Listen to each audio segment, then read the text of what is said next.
The Bible contains the mind of God, the state of man, the way of salvation, the doom of sinners, and the happiness of believers. Its doctrines are holy, its precepts are binding, its stories are true, and its decisions are immutable. Read it to be wise, believe it to be safe, and practice it to be holy. It contains light to direct you, food to support you, and comfort to cheer you. It is the traveler's map, the pilgrim's staff, the pilot's compass, the soldier's sword, and the Christian's charter. Here, paradise is restored, heaven opened, and the gates of hell disclosed. Christ is its grand subject, our good the design, and the glory of God its end. It should fill the memory, rule the heart, and guide the feet. Read it slowly, frequently, and prayerfully. It is a mine of wealth, health to the soul, and a river of pleasure. It involves the highest responsibility, will reward the greatest labor, and will condemn all who trifle with its sacred contents. Pray it in, read it through, live it out, and pass it on.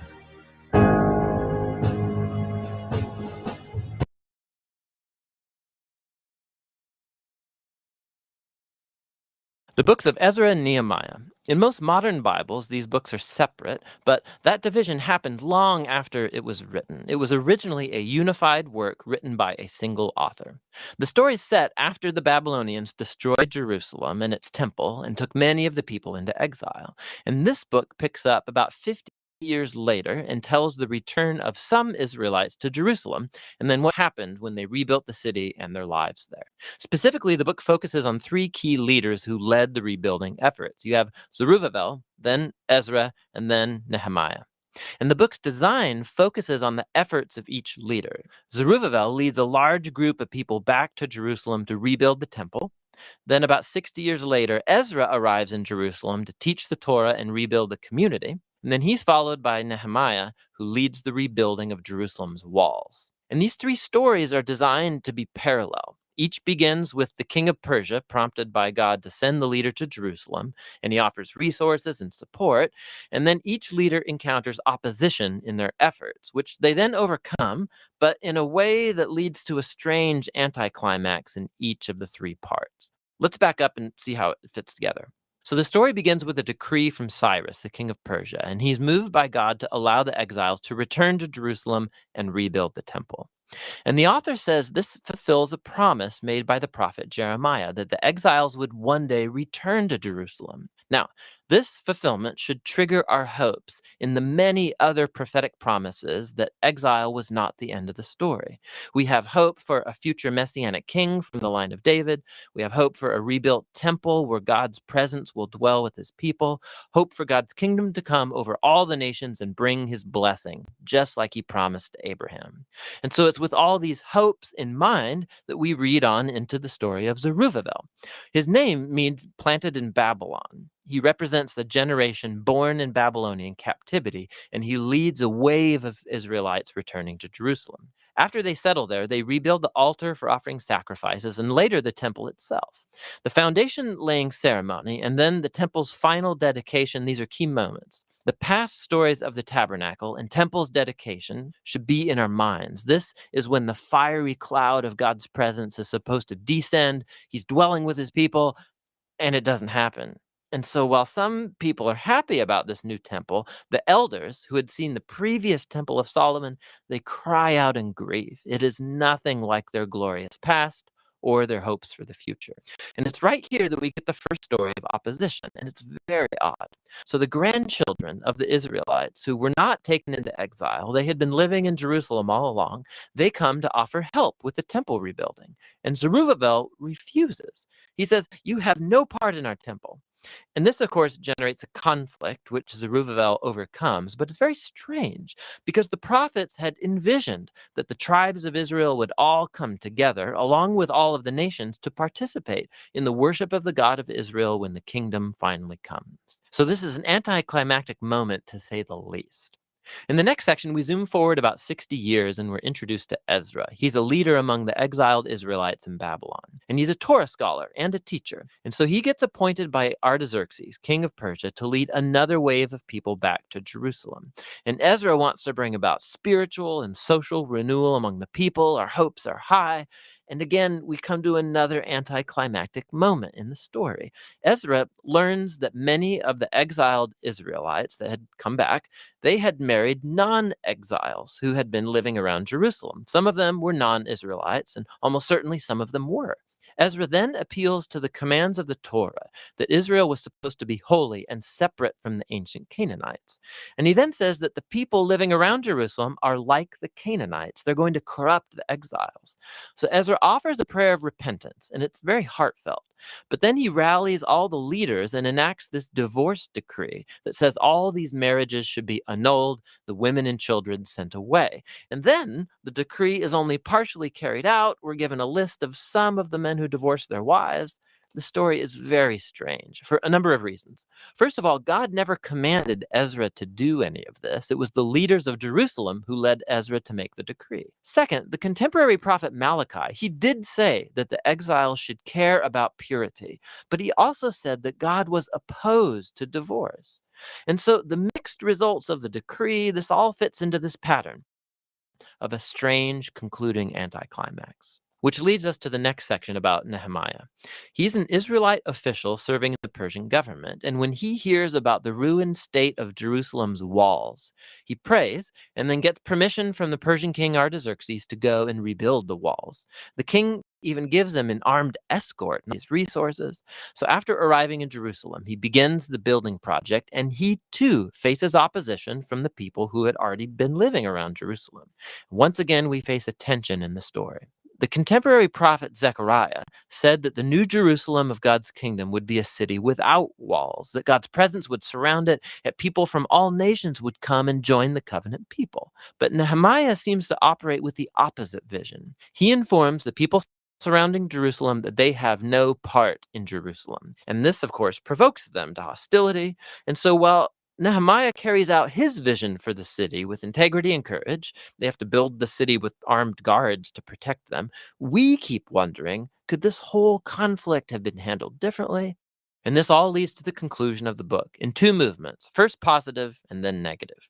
Ezra and Nehemiah combine forces to bring about a spiritual renewal among the people. They gather all the exiles together for a festival. They read and teach the Torah to all the people for 7 days. And then they celebrate the ancient Feast of Tabernacles to remember God's faithfulness from the Exodus and the wilderness journeys. Then they offer a confession of their sins. They vow themselves to renew the covenant, follow all the commands of the Torah. And they finish with a great celebration over the temple, the walls of Jerusalem. And we're thinking this could be the turning point, but it's not. The book ends on a huge downer. Nehemiah tours around the city, and he finds that the people have not been fulfilling their covenant vows. So Zerubbabel's work is undone as he finds the temple being neglected and staffed by all these unqualified people.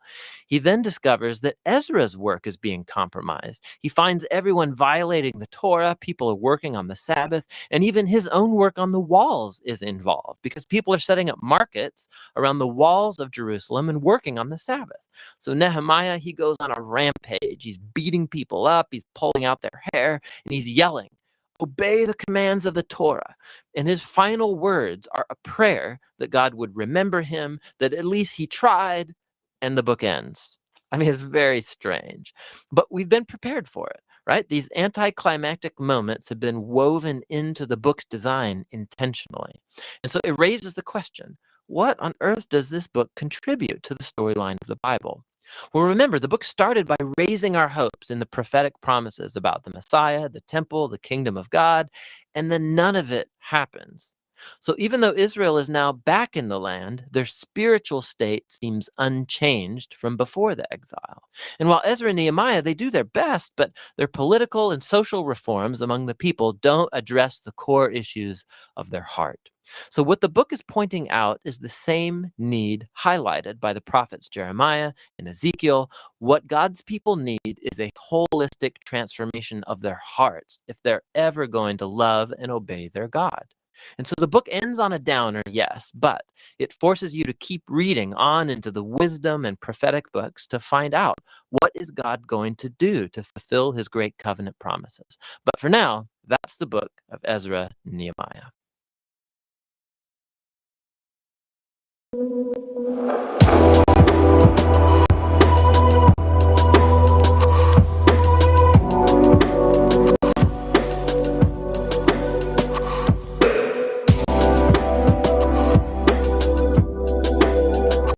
We're outside the old city walls of Jerusalem here. A very important site because when Nebuchadnezzar and the Babylonians conquered Jerusalem, they sacked the city, destroyed the walls, brought them down to a pile of rubble, destroyed the temple, and led away all the able-bodied people into what's known as exile. They were force-marched all the way around down to Babylon, far from home. There they sat down by the rivers of Babylon. You may have heard that song from a psalm that speaks about them weeping as they remembered Zion, the city of Jerusalem, now destroyed. Well, fast forward a few decades, and Nehemiah, one of the Israelites, one of the Hebrews, has been given a prominent position of power in Babylon.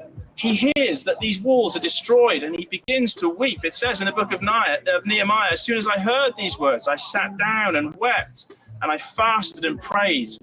And he asked God to help restore the walls. And God basically said, why don't you be the answer to that prayer? To cut a long story short, Nehemiah says, the gracious hand of my God was upon me. He got incredible favor and resources, returned to Jerusalem, and built up these walls. Many of these walls here, you can see, were built in the time of Nehemiah, and then later periods of restoration as well. Behind me here, you can just see the dung gate.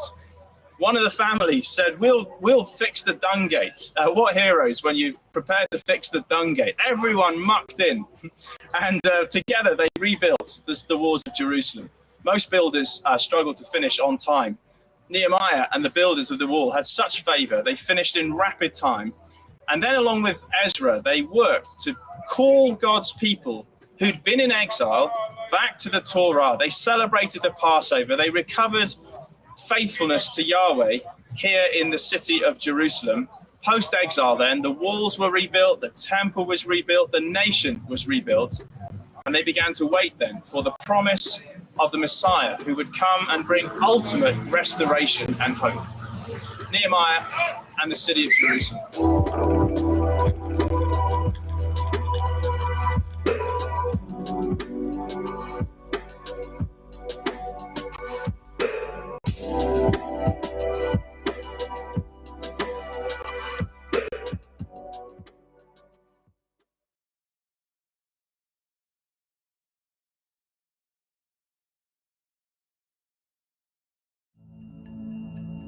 The people of Israel were exiles in the land of Persia. God punished them for their ongoing sin and disobedience and took away his protection from them. So the Persians came and destroyed the city of Jerusalem and took the Israelites as their slaves. One of these Israelite slaves was a man named Nehemiah. His job was to serve food to the king and to make sure it was safe to eat.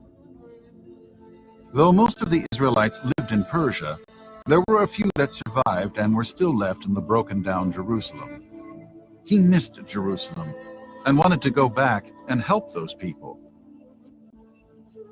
Nehemiah could not stop thinking about and praying for Jerusalem. He was sad all the time. One day, while Nehemiah was before the king said, "Nehemiah, why are you so sad? Are you sick? Is something troubling you?" Nehemiah couldn't hold it in any longer. "O king, live forever. My home country, my father's land, is in ruin." The king was concerned and offered to help Nehemiah. Nehemiah told the king that he wanted to go back to Jerusalem and rebuild it as well as the walls around it. So Nehemiah asked the king for building supplies. He also asked the king to write a letter that he could show to anyone on his journey back to Jerusalem. This letter bore the seal of the king and protected Nehemiah as he traveled back to Jerusalem. It was a long and dangerous journey, but Nehemiah was excited to go back. As they neared Jerusalem, they could see its ruins in the distance. The beautiful city of Jerusalem was all broken down, with no wall around it. Work began immediately. Nehemiah wasted no time and gathered all the men to help rebuild the wall. He assigned each group to their task, rebuilding sections of the walls, brick by brick. It was a big task that was going to take a long time. As Nehemiah and the men rebuilt the wall, many leaders from nearby countries tried to stop them. They threatened to kill the Israelites. Nehemiah prayed to God and did not stop working. Each day they worked harder and harder, and the wall became stronger and stronger. After months of hard work and danger, the job was complete. There was singing, dancing, feasting, and a huge celebration. God was the one who deserved praise and glory for the finished job.